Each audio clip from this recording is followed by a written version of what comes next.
They canned me like I was nothing. After 15 years of blood, sweat, and late nights, my boss, Greg, sat me down and said, "Mark, we're restructuring. Your role's gone. Clear your desk by 5. No emotion, no handshake. Just Vanessa from HR staring at me like I might flip the table. I'm Mark Thompson, 52, former lead data engineer at Horizon Solutions in Denver. For over a decade, I was the guy who kept their systems humming, from clunky servers in Obo 8 to the slick cloud setups we run now. I trained half the team, fixed every crash, and never asked for a corner office. So when Greg dropped the axe, I felt the room tilt. I didn't beg. I just nodded, said, "Got it," and walked out. Back at my desk, I could feel eyes on me. The younger coders, kids I'd mentored, kept their heads down, pretending to type. Word spreads fast in open-plan offices. They didn't know the half of it, though. See, I wasn't just some burned-out tech guy. I'd built the backbone of Horizon systems, coded failsafes nobody else understood, and held admin keys nobody else could touch. I started packing. My daughter's old drawing from 3rd grade, a chipped coffee mug, a half-dead succulent I'd somehow kept alive. Sarah from sales swung by, her voice low. "Mark, this is insane. You are this place. No warning? After everything?" I shrugged. Business is business. But inside I was burning, not with anger, something sharper, colder. Sarah's voice cracked. "It's not right." I just smiled. "It's fine." It wasn't. Greg watched me leave. He stood by his office door, arms crossed like he was making sure I didn't steal a stapler. No goodbye, no thanks for 15 years, just a cold stare. What Greg didn't know, what none of them knew, was that I'd been the quiet guy in the corner who saw everything. I'd set up their security protocols, tracked every login, documented every change, and I'd kept backups. Always. In my truck, I sat for a minute. Horizon's shiny 10-story building loomed behind me. I'd started here when my son, Ethan, was in diapers. Now he's in college. I turned the key and drove home, already thinking about tomorrow. They thought they'd erased me. They had no clue what was coming. I'd been loyal. Back when Horizon was a scrappy startup in a strip mall, I said no to headhunters offering double my salary. My wife, Lisa, used to tease me, saying I cared more about the servers than her cooking. She wasn't wrong. I knew every glitch, every workaround, every hidden switch in systems the execs barely understood. I'd saved their bacon through 2 mergers and a dozen failed game-changer projects. Then Greg showed up. 4 years ago, he waltzed in. Fancy MBA, all buzzwords and big promises. Called us tech assets instead of people. He'd ramble about disrupting legacy systems, while I quietly fixed his crashes. I tried to show him the ropes, explain why our custom code wasn't just plug and play. He'd nod, then ignore me. "We're going agile," he'd say, like I was stuck in the Stone Age. A year ago, things shifted. Greg hired a consultant. Tyler Reed, Ivy League degree, slick haircut. The kind of guy who name-drops his network in every sentence. They'd whisper in meeting rooms, doors closing when I walked by. Then I noticed my system access shrinking. Nothing blatant, just a few locked-out controls, a couple of admin privileges gone. I could have raised hell, but I didn't. I watched. I documented. Lisa noticed I was off. One night, over tacos, she said, "You're quiet, Mark. Work okay?" I sipped my soda and shrugged. Just the usual. But it wasn't. I'd found something weeks earlier during a routine audit nobody else bothered with anymore. Odd transactions in our accounting software. Small payments to a vendor called Peak Pulse Consulting. Never heard of them. A quick search showed a P.O. box and a website that looked like it was built in 10 minutes. The payments were growing. Started at a few grand, now hitting tens of thousands monthly. I traced the approvals.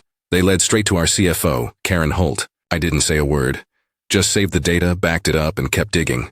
Sometimes the guy nobody notices sees the most because they think he's invisible. The day after the firing, I woke up to silence. No 6 a.m. alarm, no commute. Just coffee and the weight of what happened.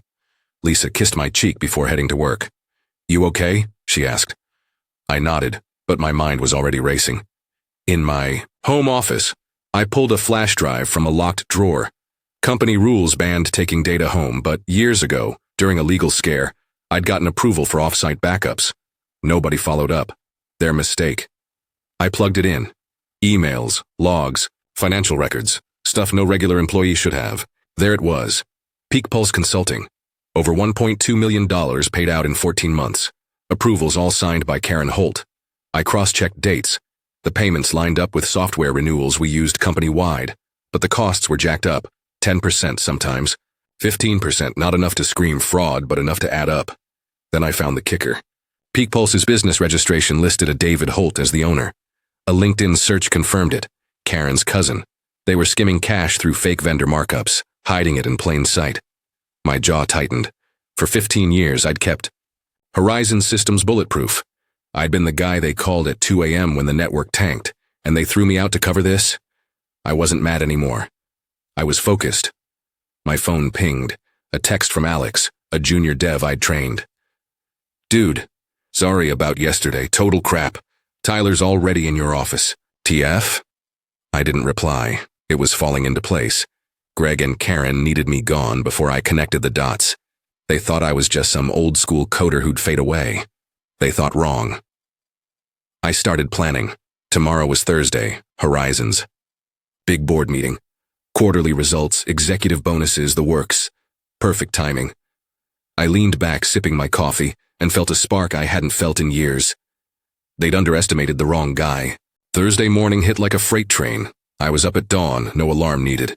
Adrenaline had me wired. Horizon's board meeting was hours away, and I was ready to light a match under their house of cards.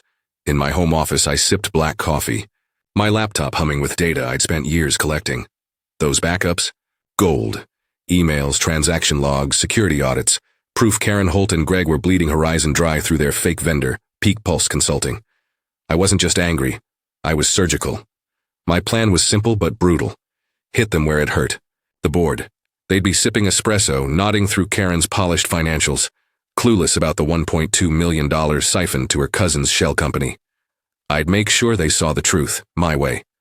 But first, I needed to test the waters, see how deep Greg and Karen were in. At 8:15 a.m., I fired my opening shot. Using an old security email account I'd set up years ago, untracked, internal looking, I sent Greg a message. Subject, vendor payment concerns. Body, found irregularities with PeakPulse Consulting. 1.2 in 14 months. Care to explain before the board sees it? No signature, just enough to make him sweat. I leaned back, watching my inbox like a hawk. By 8:40, my phone rang. Greg. I let it go to voicemail. His voice was tight, fake calm. Mark, it's Greg. Got your email. Let's talk this out. Call me ASAP. Yeah, right. I wasn't here to negotiate. I wanted him to squirm. 10 minutes. Later, an email from Vanessa in HR landed. Mr. Thompson, your recent communication may violate company policy. Cease contact immediately or face legal action. Legal action? Cute. They were scared. I didn't flinch. Instead, I drove to a coffee shop across town, laptop in tow. No way was I sitting at home where they could track me. Over a lukewarm latte, I dug deeper into my files. PeakPulse wasn't their only scam. I found older payments to another vendor. Blue Wave strategies tied to Karen's sister-in-law, Rachel Holt. Same playbook. Inflated invoices, legit-looking services. $900K funneled over 2 years. My blood boiled. For 15 years, I'd been the guy who showed up early, stayed late, and fixed their messes. I'd trained their coders, saved their data, and never complained. And this was my reward? A knife in the back, so they could keep their hustle. Going? I clenched my fist, then exhaled. Focus, Mark. This wasn't about feelings, this was about making them pay. At 10:30, my phone buzzed again. A text from Alex, my old mentee. Mark, they're freaking out. Greg's in Karen's office door. Shut, Tyler's telling everyone you're spreading lies. What's going on? Poor kid, caught in the middle. I texted back, stay out of it, Alex. Just watch. He didn't need to get burned. This was my fight. I kept moving. By noon, I was at my bank pulling a second flash drive from my safe deposit box. This one had older logs, security protocols I'd built when Horizon got sued years back.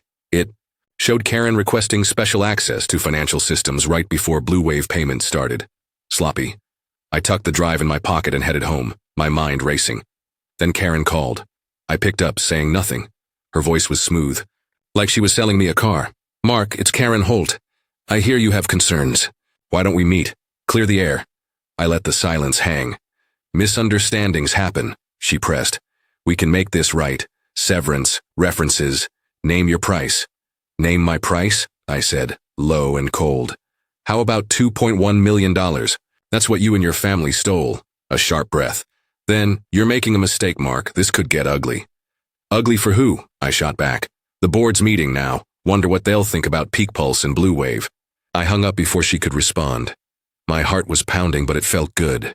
They thought they could bully me into silence. They were about to learn how wrong they were. Vanessa emailed again at 1:15. My severance offer had tripled, with a fat NDA attached. "Sign this and we'll take care of you," it said. Take care of me, like they'd taken care of me after 15 years? I deleted it. They were scrambling, throwing money at a problem they didn't understand. I wasn't after cash. I wanted their world to burn. I shifted gears. The board meeting would wrap soon. I needed an ally, someone who'd listen. I called Ellen Carter, a board member I'd worked with during a data breach 5 years ago. She was sharp, no nonsense, and actually read reports. "Mark Thompson," she answered, surprised. "Heard you were let go. What's this about?" "I need 10 minutes," I said. "It's big." She paused. "Karen's been jumpy all day. This related?" "You could say that," I replied. "Can we meet?" "Park by the office, 3 p.m., she said. "Don't keep me waiting." I was there early. Ellen showed up in a trench coat looking like she'd stepped out of a spy movie. I handed her a USB drive and a printed summary. "Peak Pulse and Blue Wave," I said. "Fake vendors. Karen's family's behind them. $2.1 million gone. It's all here. Dates, emails, approvals." She skimmed the summary, her jaw tightening. "You're sure?" "Check the drive," I said. I don't bluff. "Why?" "Me?" she asked, eyes narrowing. "Because you ask questions," I said, "and you don't like being lied to." She nodded, pocketing the drive. "Board's reconvening tomorrow. If this holds up, heads will roll." "They'd better," I said. As I drove home, my phone lit up. A text from Lisa. "Some guy named Tyler Reed came by. Said it's urgent. I told him you're out." "Tyler at my house?" They were desperate, I smirked. "Good. Let them panic." That night, I barely slept. I kept combing my data, triple-checking every link. Karen, Greg, and Tyler thought they'd buried me. They didn't. No, I'd already dug their graves. Tomorrow, the board would see everything. And when they did, Horizon would never be the same.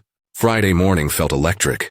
I woke with a fire in my chest, the kind you get when you know you're about to flip the table on someone who deserves it.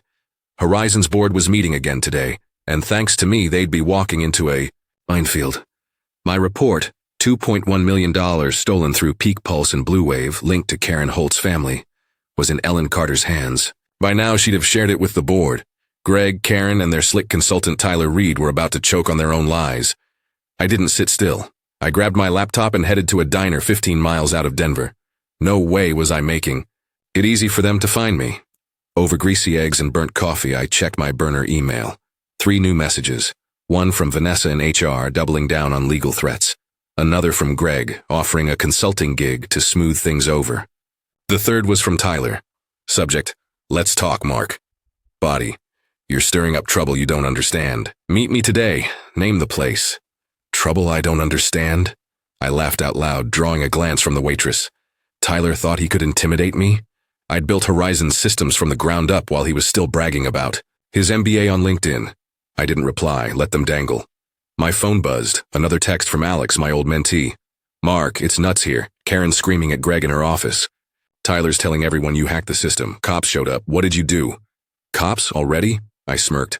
Ellen must have moved faster than I thought. I texted Alex back. "Keep your head down. Truth's coming out." I wasn't hacking anything. I was just using the tools they'd given me. Admin access, audit logs, my own damn backups. For 15 years, I'd been the guy who fixed their screw-ups. Now I was the one exposing them. My phone rang. Unknown number. I answered, staying silent. "Mark, it's Karen Holt." Her voice was frayed, no trace of yesterday's polish. "You need to stop this. Now, you're ruining lives over nothing." "Nothing?" I said, ice in my voice. $2.1 million isn't nothing. Neither's firing me to cover it up. "You don't have proof," she snapped. "Ellen Carter might disagree," I said. "So will the board when they see your cousin's name on Peak Pulse's registration." Silence. Then, "What do? You want money, your job back?" "I want you gone," I said and hung up. My hands shook, not from fear but from the rush. I'd spent years being the quiet guy, the reliable cog. Now I was the wrecking ball. I kept digging. Back at my laptop, I cross-referenced more data from my flash drive. Blue Wave wasn't just a side hustle. It tied to an earlier scam, consulting fees to a firm called Clear Path Solutions, owned by Karen's brother, Michael Holt. Another 1.3 million diverted over 3 years. The pattern was clear. Karen used fake vendors to skim cash, Greg signed off for budget perks, and Tyler was the hired gun to push me out before I noticed. Tyler's role bugged me. He wasn't just a consultant. I found emails showing he'd bypassed normal hiring protocols, brought in directly by Karen. His modernization plan? A smokescreen to gut my access and bury the evidence. I traced his firm's payments, $400K in 6 months, funneled through, you guessed it, Blue Wave. He wasn't just complicit. He was profiting. At 1 p.m., Ellen called. "Mark, it's chaos," she said, her voice low but sharp. "Your report checks out. Forensic accountants are on their way. Karen's on leave, effective immediately. Greg's suspended pending investigation. Tyler's trying to spin it, but the board's not buying his act." "What's next?" I asked. "Emergency session tonight," she said. "We're digging. Deeper. You've got more, don't you?" "Enough to bury them," I said. "Good, stay close, and Mark, watch your back. These people don't go quietly." I nodded to myself. Ellen was right. Desperate people do desperate things. I drove to a new spot, a library across town, and set up in a quiet corner. My phone kept buzzing. Missed calls from Greg, Vanessa, even Tyler now. Then a voicemail from Horizon's general counsel, Patricia Klein. "Mr. Thompson, we need, you in the office immediately to discuss your allegations. This is urgent." "Urgent for who?" I called her back. "Patricia, everything's in my report. You've got it." "This is serious, Mark," she said, her tone clipped. "The board needs your cooperation." "I've cooperated," I said. "It's all on that drive, and don't bother threatening me. Copies are safe. If anything happens to me or my family, they go to the SEC, IRS, and Denver Post." A long pause. "Understood," she said finally. "We'll be in touch." I hung up, my pulse racing. They were cornered, and they knew it. But I wasn't done. I opened my laptop and prepped my next move. A scheduled email to every board member, set to drop at 6 p.m., right as their evening session started. Subject: full scope of Horizon fraud.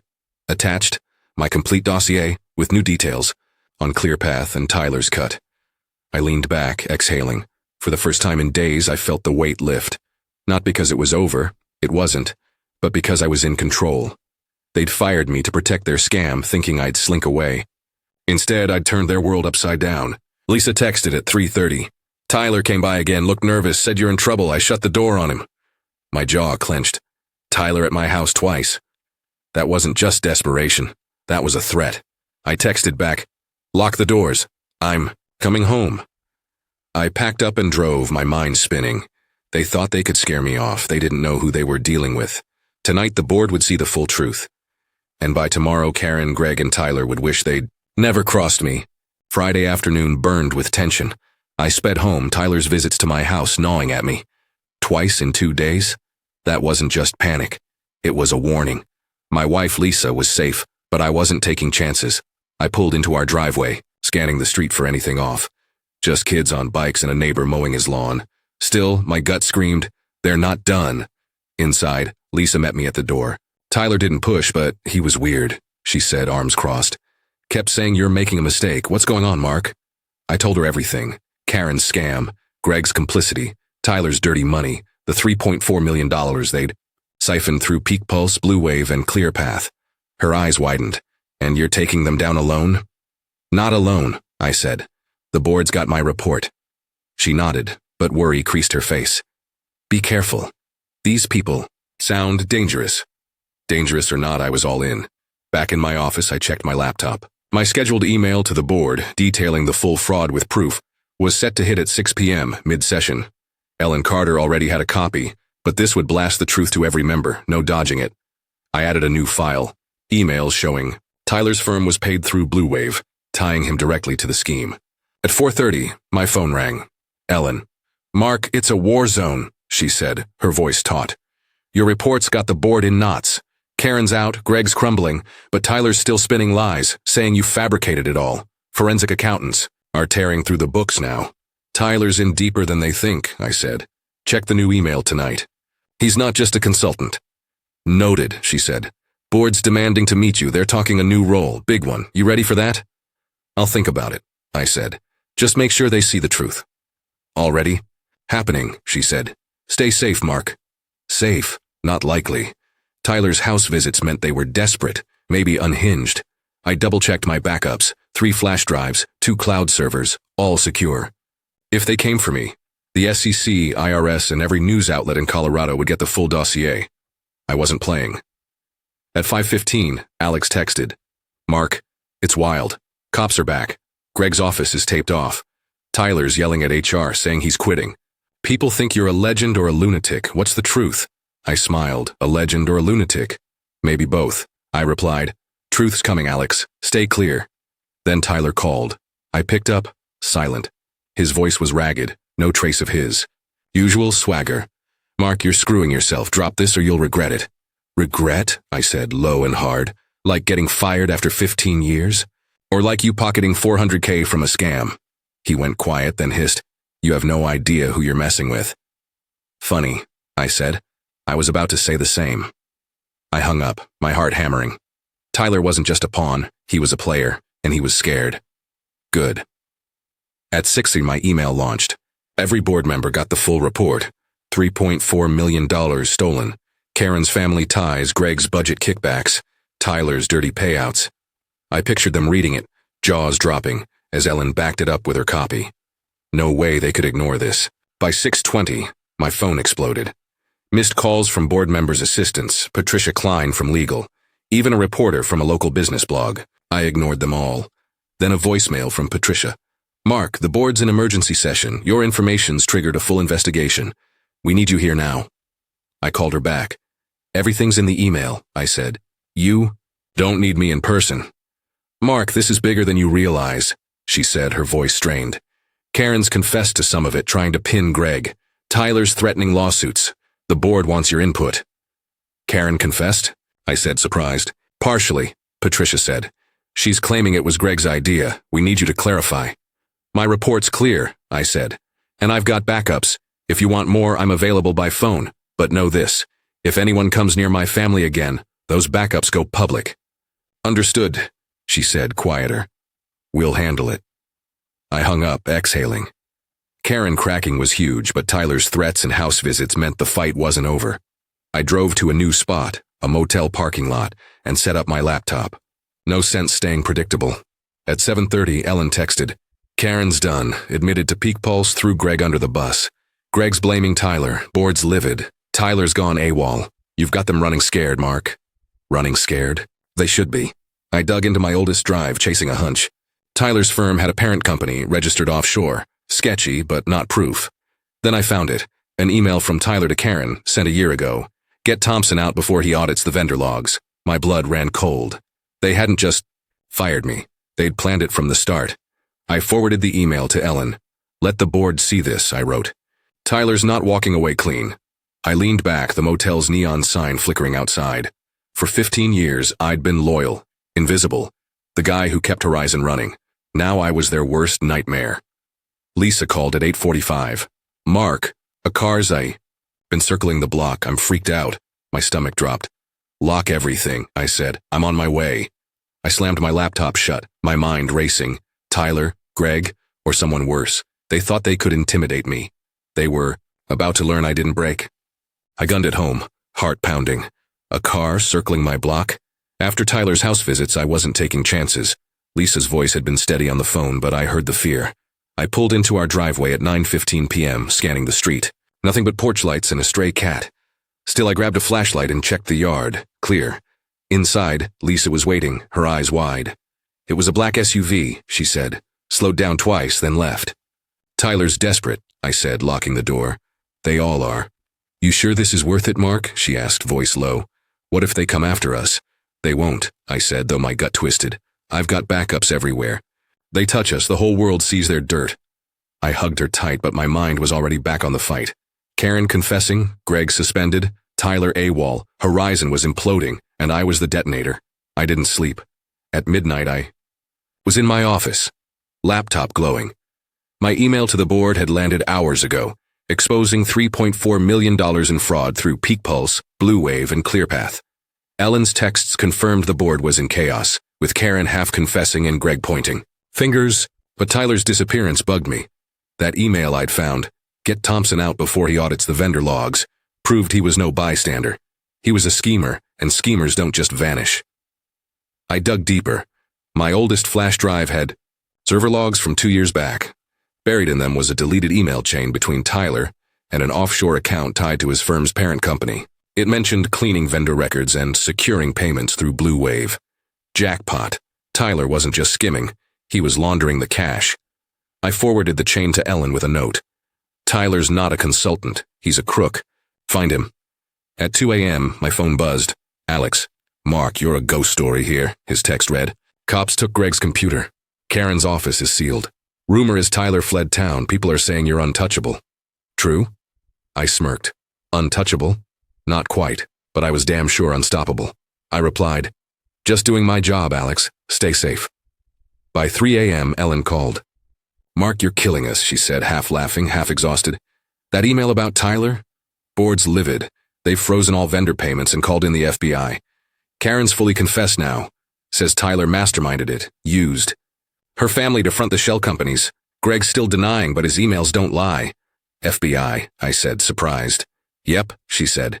This is federal now. $3.4 million offshore accounts. It's a mess. Board wants you back. Mark, not just your old job. They're talking C-suite, full oversight. You in?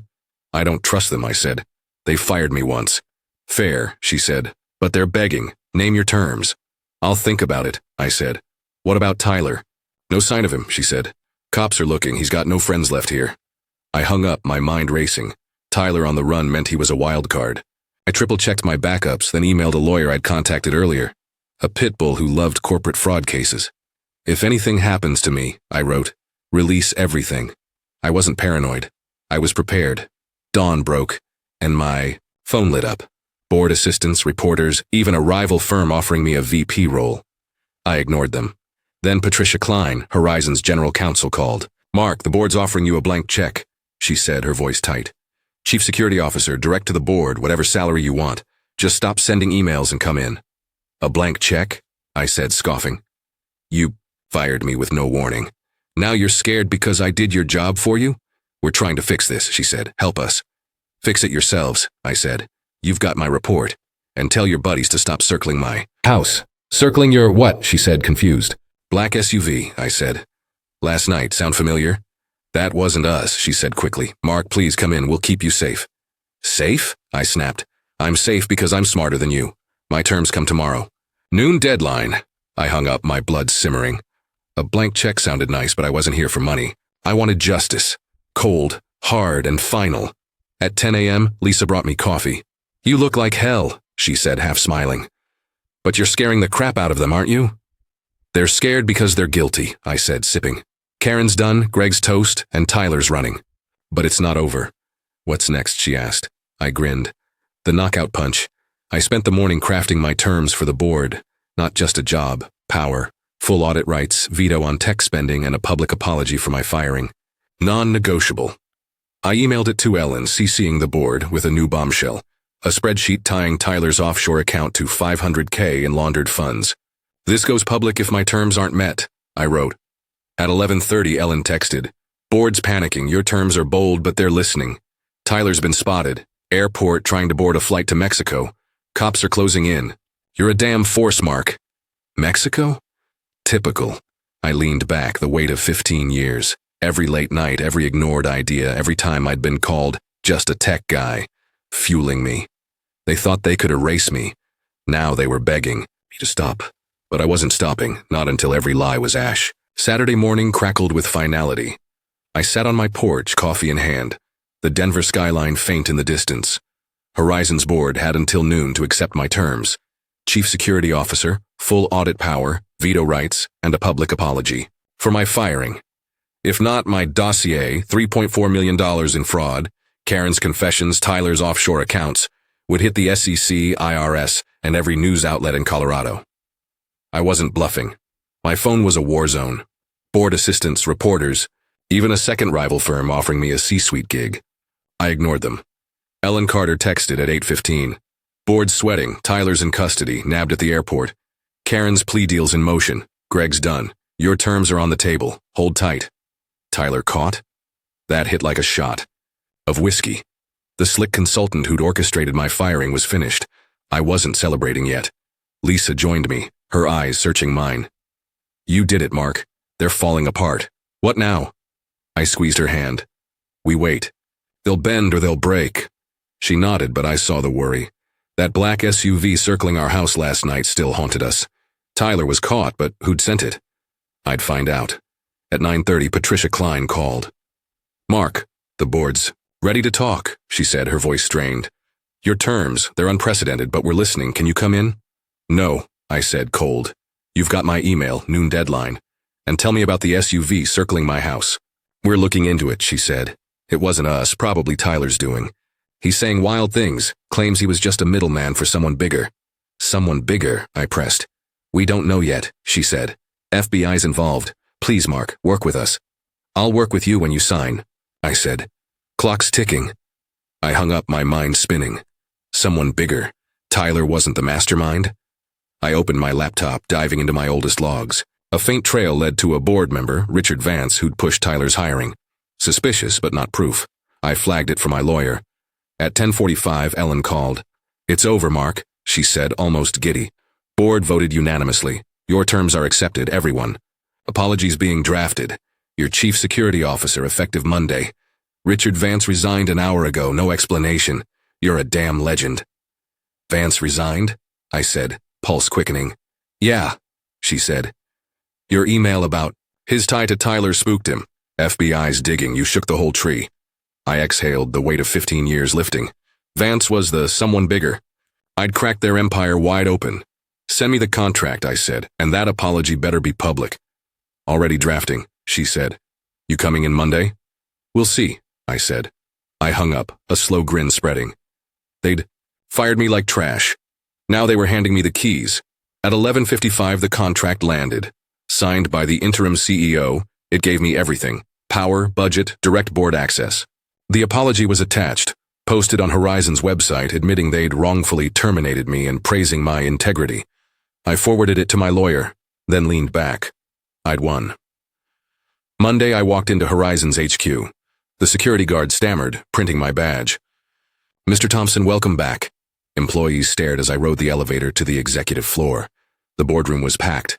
10 members, Ellen at the head, the interim CEO fidgeting. "Mark," she began, "your actions saved this company. The fraud's at $4.1 million now. Karen's cooperating, Greg's facing charges. Tyler's detained and Vance is under investigation. We're in your debt." I set a folder down.